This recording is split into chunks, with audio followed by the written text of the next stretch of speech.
dad was dying, and he was having a really hard time with it. And I shared a lot of the things that you shared with us at the in-services, and he said to me, you know, this has really helped.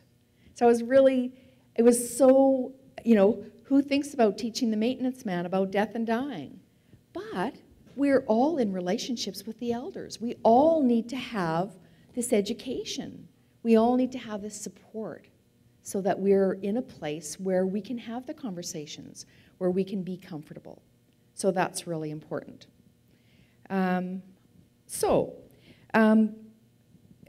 This is really new for me. I've been an educator for so many years, and I've always used the PowerPoint presentations. And I should actually do a whole session on education and PowerPoints and all the rest of it. I remember being asked by my father to go and speak to his Rotary Club about the Eden Alternative. And I was like so thrilled. I was really excited that my dad wanted me to come and speak. Really honored. And he said, but I have one favor to ask. And I said, oh, what's that? He said, don't use any of that slide PowerPoint stuff. He said, just get up and talk to them. And it made me realize that when I, you know, stand back there and flip through my slides, that I'm not as engaged with all of you. And so I decided I wanted to do this old school. But the educator in me, I still have a PowerPoint presentation, just so you know. It's kind of like, well, how am I going to know what I'm supposed to talk about next if I don't have a slide to tell me what it is? So I'm still using my PowerPoint here.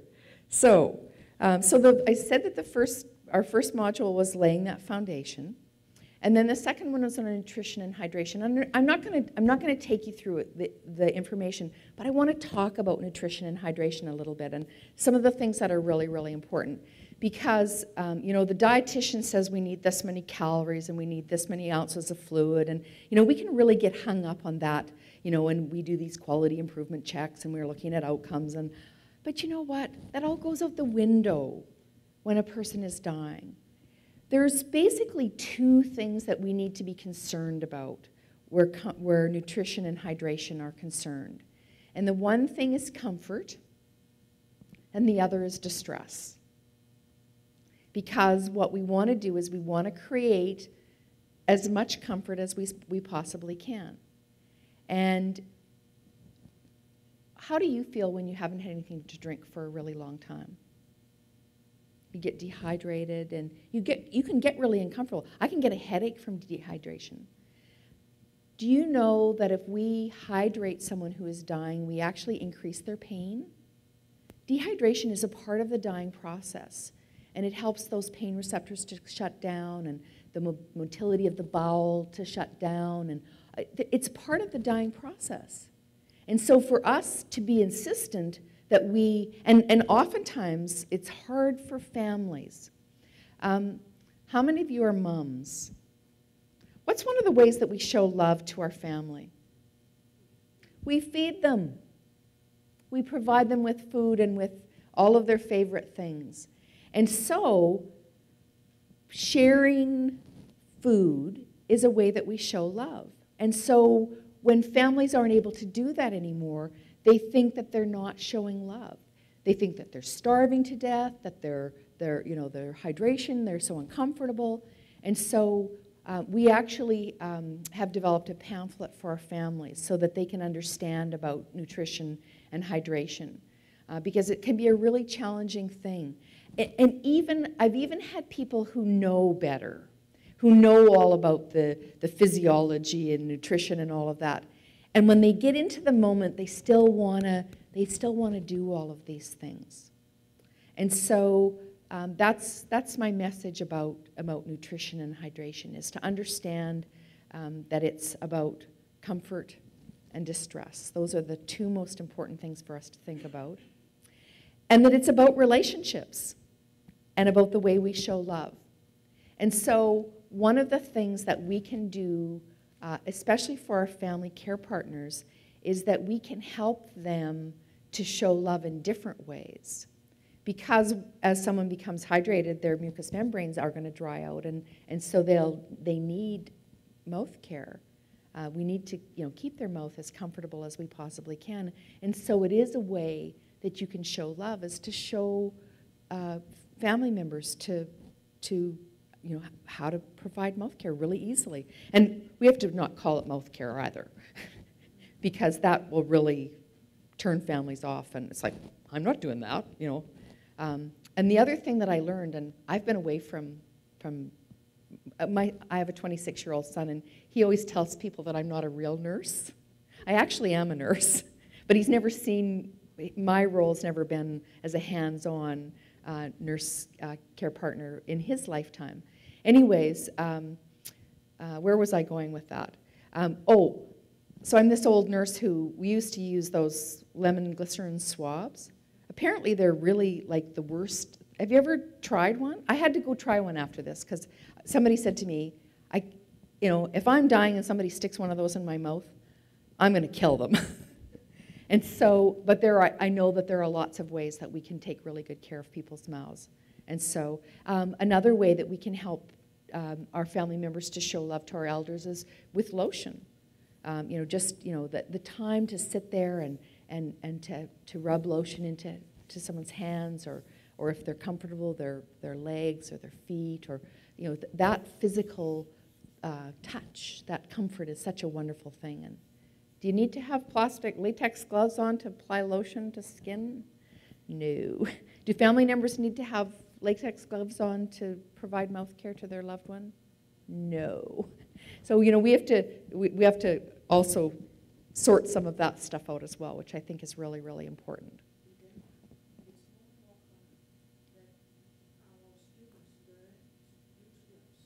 Yes.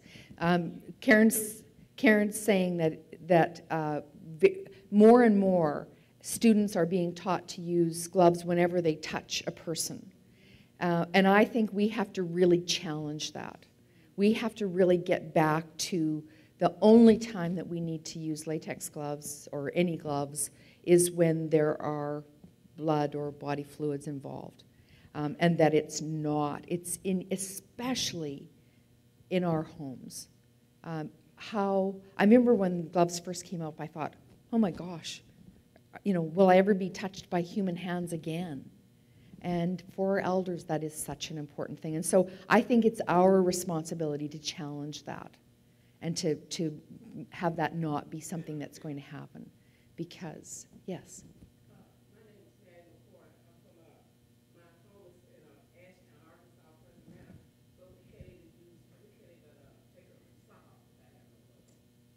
Oh, really?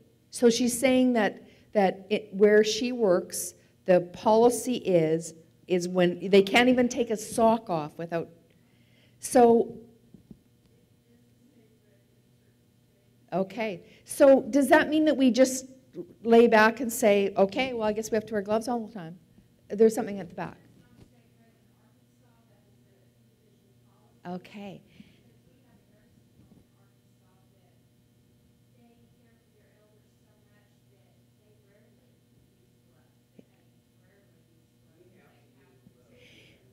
And I think this is a really important point. Yeah. But I want to make a point about that it's not a state regulation; it's individual. And I actually was at providing an Eden training one time, and one of the homes that had people there actually had the standards people come to the training. And people kept saying, well, the standards say, until finally this man stood up and he said, I just want you to be really clear that what you're talking about right now is not in the standards. What you're talking about is somebody's interpretation of the standards. And so I think we always have to go back and find out, okay, where did this come, let's get down to the root cause here. Let's find out where this policy came to be. And if it's not in the standards, it's somebody's interpretation, then let's look at changing that, because our whole philosophy is about providing a world, a human habitat for our elders. And I can't for a minute believe that should be inhabited with latex gloves. Exactly. You just create one more barrier between you and the elders. So, yes.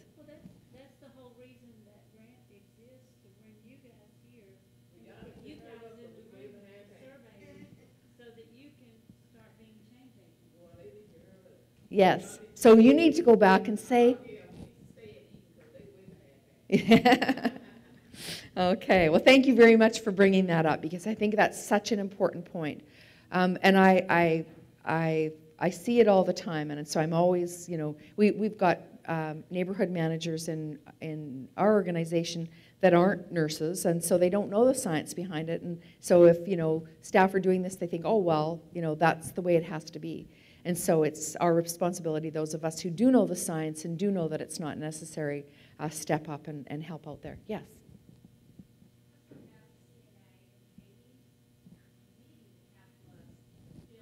Exactly.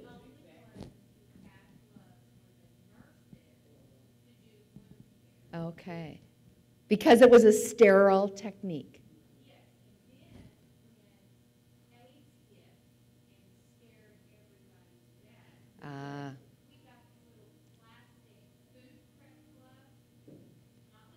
Yeah.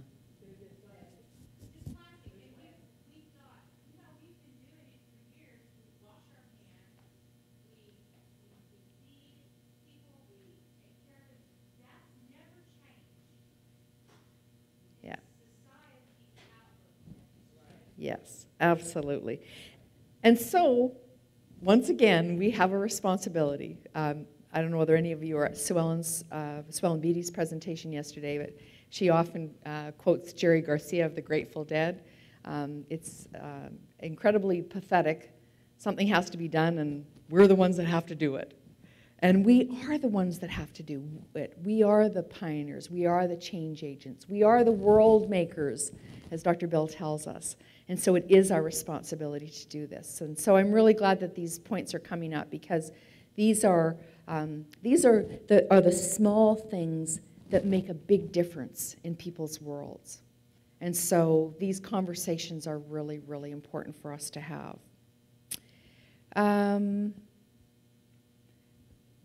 I do want to, just before I leave nutrition and hydration, I do want to stress again that the support that we need to give to families. And sometimes we need to support one another. I'm fine with Mary and Joe and Dawn and Sally not wanting to drink, but Ernie's really special to me, and I want to make sure Ernie drinks enough. And I'm gonna be there, and I can get liquid in, I can get fluids into Ernie, because I'm really good at this. Until my colleagues pull me aside and say, Cheryl, you're not helping Ernie, you're hurting him. You're causing distress. And so we need to recognize this in each other. We become family. Family's not just the biological or the, who you lived and grew up with. We become families to our elders, and so we need to understand that sometimes that's going to affect our thinking in all of this as well. And we need to be helpful and supportive to one another. I still always marvel at the fact that we can all be so loving and kind to our elders, and sometimes so awful to one another. So when my Ernie is dying, and staff have always, sort of wondered about this. Was kind of weird that I had this great relationship with Ernie. But we in Eden, we encourage that. That's what relationships are about, and those special relationships.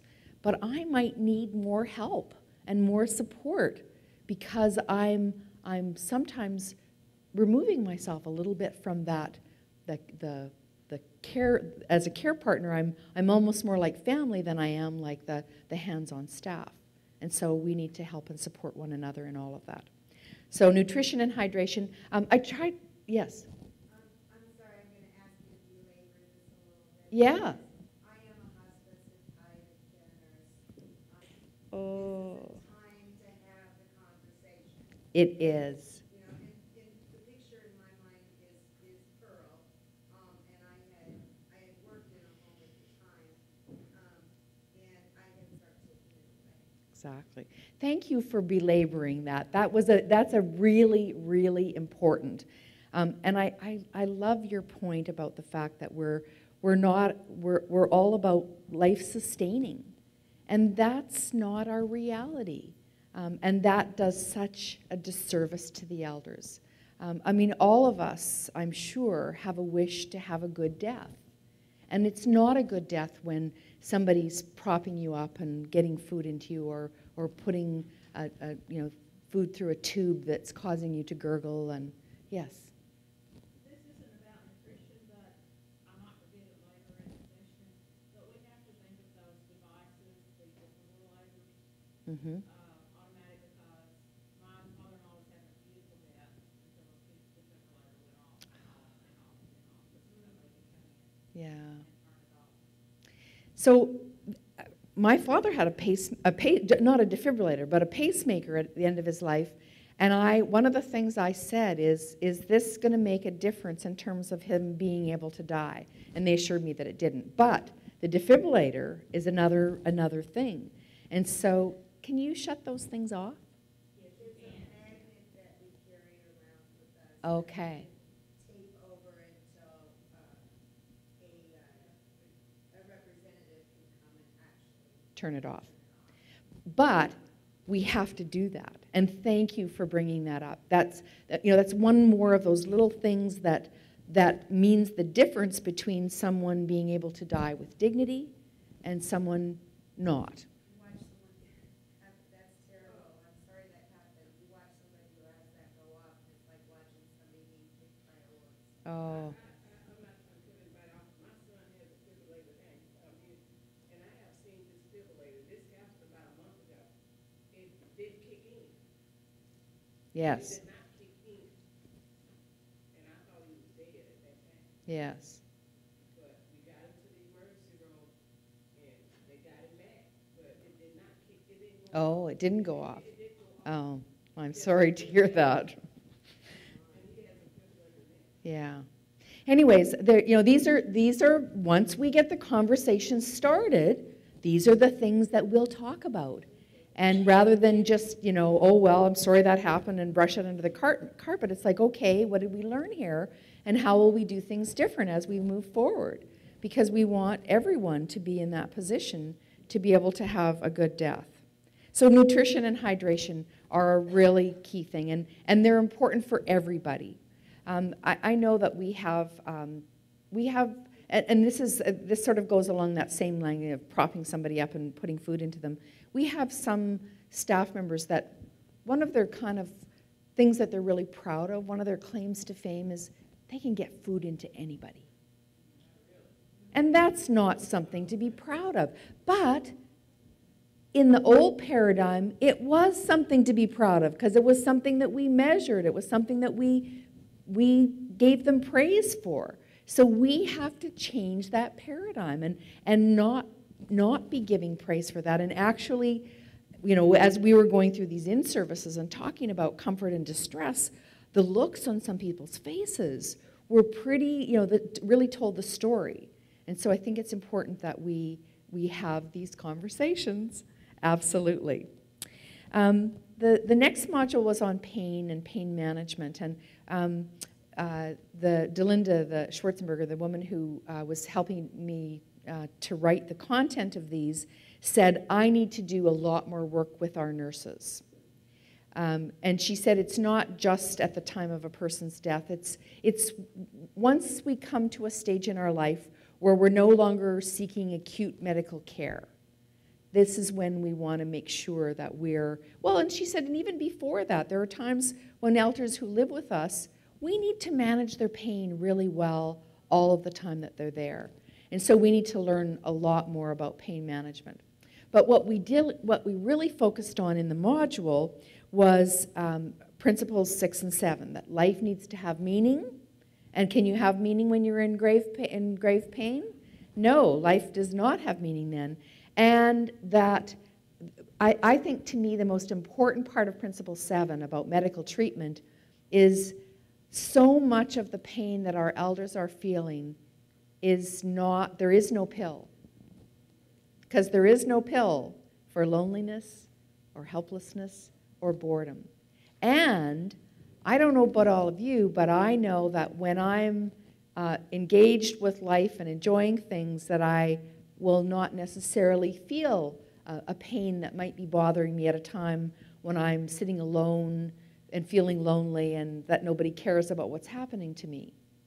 And so I think we have to realize that all of this is really intensified, and that once again, our human habitat is such an important part of who we are and how we provide a place for people to live their life and to have a good death as well.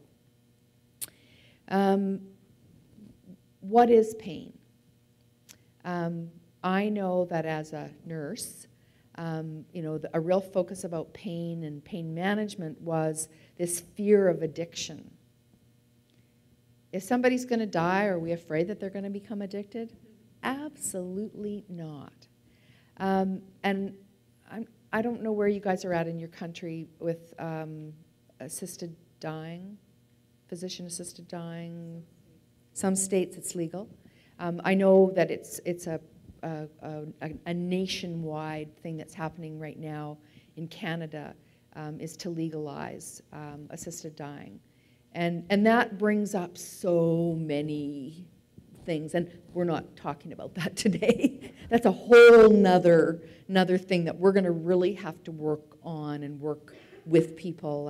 And one of our principles at Sherbrooke is the principle of individuality. Anyways, what is pain? And Delinda, our nurse, really said it well for me. She said, pain is whatever the elder says it is.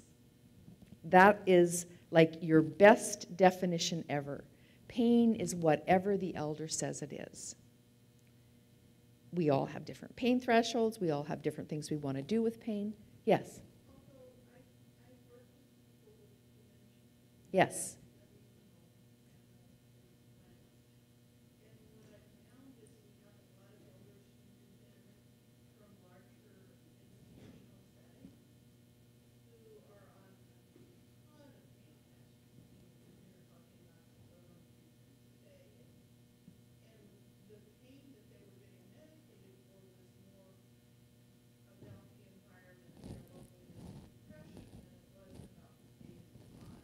Yes. And it's so much easier to get people on medications than it is to actually get them off. She makes such a beautiful point. People are medicating with drugs the pain of loneliness and helplessness and boredom. And when they come to live with us, we need to look to see whether or not. So, yeah, my focus here is not getting people on pain medications. It's about finding what's right for each individual. And I believe that we can get rid of a lot of those drugs because they all have side effects. I don't know about you, but I hate taking Tylenol because it just makes me feel yucky, and I don't even know how else to describe it. But for every drug that we give, there's a side effect. And so any drug that we can help people to get off of. And I know that it worries people, well, I've been on that, and I don't want to have to go through that again. But if we can, look at all of those things with the music and the arts and the children and the animals and, all of the things that can be part of the human habitat, I do believe that we can reduce those pain medications by a lot, very definitely. The other thing that we really focused on when we were doing our module on pain is that everyone is in relationship with the elders, and everyone can help us to see when there is pain. And so, if I'm the seamstress and I don't, I don't see people as often as others because of where my seamstress duties are, but I do have, 2 or 3 elders who always make their way and spend time with me, and I realize that Mary's in more pain than I've ever known her to be, and I've said, Mary, have you talked to the nurse about this? Oh, I don't want to bother them, dear. And so what's the seamstress's responsibility?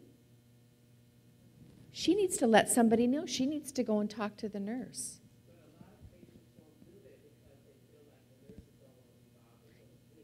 And so that's why the seamstress job is really important, because yeah.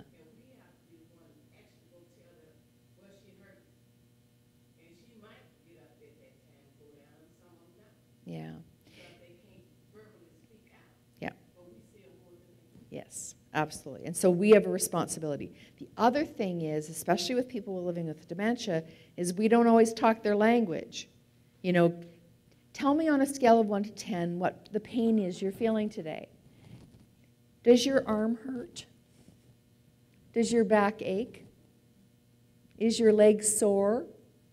Those are the kinds of questions that are going to get the information that you want out. Not, you know, tell me on a scale of 1 to 10 the pain and where is your pain. So yes, so that language, that communication, and that's why we love doing these in-services with everyone, so that we could talk to everyone, that we all have a responsibility around pain and to help. And that pain can't always be verbalized, but that it's a furrowed brow, a look on the eyes, the way they're holding their mouth, the way they're guarding something. I was so grateful. My mother lived her last few years of her life at Sherbrooke, and she had dementia. And when she was dying, the nurse came to me and she said, and she knew that I was a nurse, and she said, I hope you're okay with this, but I put in an order of morphine for your mom just in case she needs it at the end. And I said, Mavis, you are an angel. Thank you, thank you. I said, it was not something I would have thought to ask you to do. And she said, oh, I just think it's so important that people not be in pain when they're dying. And she did have morphine a couple of times before she died. And it was the staff who, when they were providing care, said, you know, Amelia's starting to be uncomfortable as we are moving her to help her to be comfortable. And so I was so grateful for that. So yes, we're many angels out there who help us in so many ways. I'm just about running out of time, and I do want to talk about grief and grieving a little bit, because one of the things we discovered as we were developing the modules on grief and this module on grief and grieving, is that the 7 domains of well-being are such a fabulous way for us to talk about grief and grieving with everyone. And that as you go through those domains, you can engage in the things that are really important to the elder, and how that impacts back on all of us. And so I meant to leave a little bit more time than this to talk about the domains of well-being, but what I encourage you to do is to take that sheet of paper that has each of the domains on it and a little bit of a description of each, and have conversations about, so how does that relate to death and dying? And it was really interesting when we got to the domain of joy. And people are like, okay, Cheryl, how are you going to pull it out of the hat for this one? How are you going to make death be about joy? But it is. Because there is joy in a life well lived. And there is joy for us knowing that we have supported a person through this final stage in their life to have had a joyful death. And we can't always do that. But whenever we can, and if we're working together as a team, more and more and more, we're able to do that. And so I really encourage you to use those domains as you're going through. The other thing that we really helped staff to do with grief and grieving was to help them about how to be there when someone's dying and what to say. And the biggest thing we really, our best, the one piece of advice I want to share that people really embraced was for you to say to them, just be there. The most important thing for you is to just be there. You don't have to say anything. And it's not just for the person who is dying, but it's for their family members as well. So that's my best message. We spend a lot of time talking to them about, don't say things like they're in a better place now, or, those kind of platitudes, because that's not what people are ready to hear at the time that somebody has just died. And so helping people with language and how to just be there is such an important thing. Yes? No, don't apologize. I will say that it is That is so fabulous. Thank you so much for sharing. There was one more back here. Yes.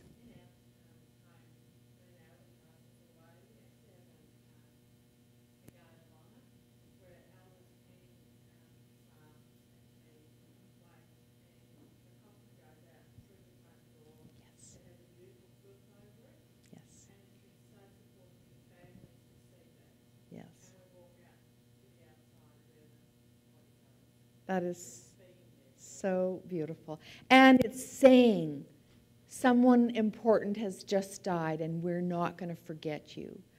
We have veterans who live with us, and they do an honor guard. They actually use a flag over when they take someone away. And everyone comes out of their houses and stands along the internal street as the person leaves. And yes, and that's another reason why we have to get these conversations started, is so we can say, you know, should we have a ritual around death? How do we honor when someone dies? How do we show that we're remembering? Yes, you had something. Well, I'm an administrator at Greenhouse. Yes. I think we do a lot of things not to.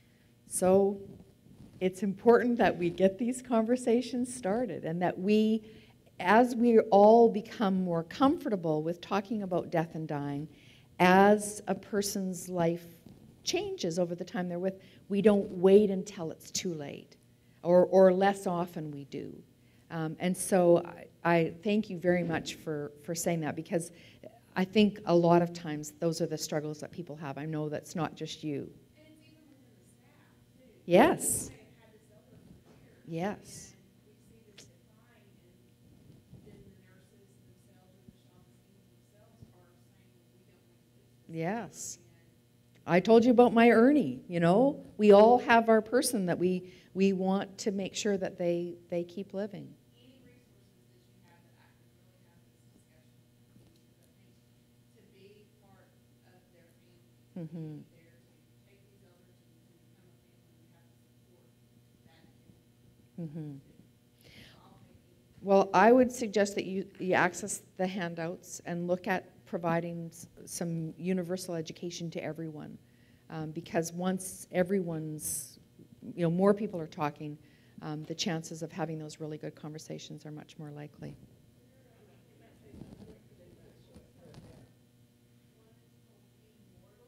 Oh yes, I was supposed to tell you about that. Atul Gawande wrote a book called Being Mortal, and it's wonderful. It's amazing. And he embraces the Eden alternative philosophy. I think he says Jude's a nurse, but you know, but it's a thank you very much.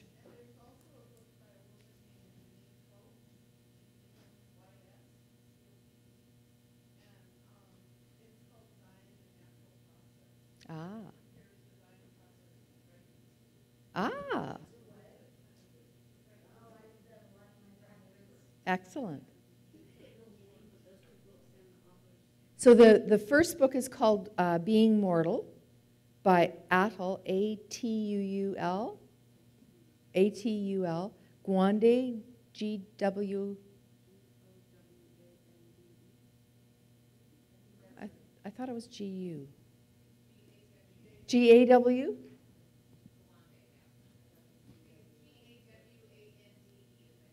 G-A-W-A-N-D. Okay. And the other book is, just a sec, here.